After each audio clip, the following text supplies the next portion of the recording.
నాకున్న అభిప్రాయం ఏంటంటే స్వాతంత్ర దినోత్సవ బలాలు ఇంకా మన వరకు రాలేదేమో అనేది నాకున్న ఎందుకంటే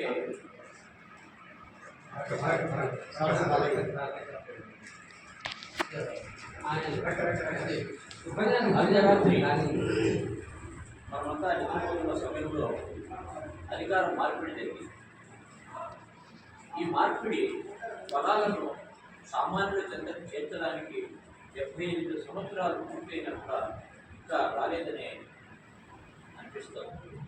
ఎందుకు అనిపిస్తుందంటే ఈరోజు చాలామంది కార్మికులు ఉపాధి లేక బెంగళూరు ప్రాంతంలో ఒక కార్మికుడే కాదు, అసంఘటిత వర్గంలో పనిచేసే కార్మికులు కానీ, రైతు కూలీలు కానీ, వ్యవసాయ కార్మికులు కానీ ఎవరైనా సరే ఈరోజు బెంగళూరు నగరం లేకపోతే మన బతుకు మన భవిష్యత్తు ఏ విధంగా ఉంటుందో ఒకసారి ఆలోచన చేసుకోవాల్సిన అవసరం.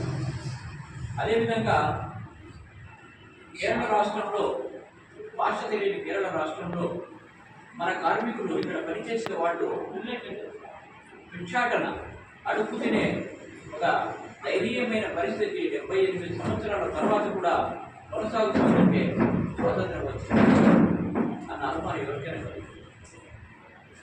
అయితే చాలా చట్టాలు, ల్యాండ్ సీలింగ్ చట్టాలు ఉన్నాయి, ఆస్తి ఇంతే ఉండాలనే చట్టాలు ఉన్నాయి. ఇవన్నీ కూడా పూర్తిగా వైఫల్యం జరుగుతున్నాయని చెప్పడానికి ఎన్నో ఉదాహరణలు చెప్పుకోవచ్చు. ఎలా అంటే 5 ఎకరాలే ఉండాలంటే ఈ పొద్దు 100 ఎకరాలు ఉన్నాయి.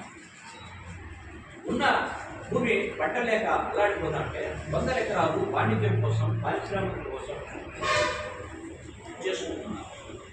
అక్కడ మనం పనిచేస్తున్న మనమంతా కూడా మన కార్మికులే. అది ఎలక్ట్రీషియన్ కావచ్చు, భూమి దున్నే కార్మికులు కావచ్చు, ఎవరైనా సరే అక్కడ పనిచేస్తుంది మన కార్మికులే. ఆ కార్మికుల యొక్క శ్రమ చెమట పైన వాళ్ళు కోట్లు, లక్షల కోట్లు సంపాదించి పడగలిస్తున్నారు. ఈ విషయాన్ని కార్మిక లోకం ఆలోచిస్తుందో లేదో నాకు తెలియదు. కానీ చాలామంది కమ్యూనిస్ట్ పార్టీలో అఫిలియేషన్ చాలామంది ఉన్నారు. శ్రేయరాజ్యం కోరుకునే కమ్యూనిస్టులు, తర్వాత తెలుగుదేశం పార్టీలోన యూనియన్లు ఉన్నాయి, బీజేపీ వాళ్ళ దాంట్లో యూనియన్లు ఉన్నాయి, జనసేనలో యూనియన్లు ఉన్నాయి. ప్రతి పార్టీకి ఒక కార్మిక వర్గం ఉంది. ఈ కార్మికులందరూ కూడా ఒక్కసారి ఒక ఐక్య ఘట్టంతో నిలదీస్తే మన స్వాతంత్ర ఫలాలను మనము సాధించుకోవచ్చు, గ్రామాల వరకు చెప్పనేది నాకున్న దృఢమైన అభిప్రాయం. ఆ ప్రయత్నంలో నేను చాలా సంవత్సరాల నుంచి మీతోనే ఉన్నాను, మీ అందరికీ తెలుసా విషయం.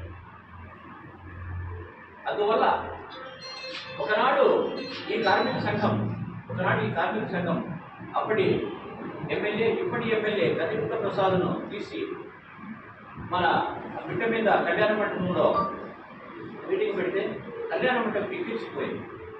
ఈరోజు అది 20 మందితో పెట్టుకోవాలంటే మన కార్మిక అనైక్యతే కారణం అని చెప్పని నేను దృఢంగా అభిప్రాయపడుతున్నాను.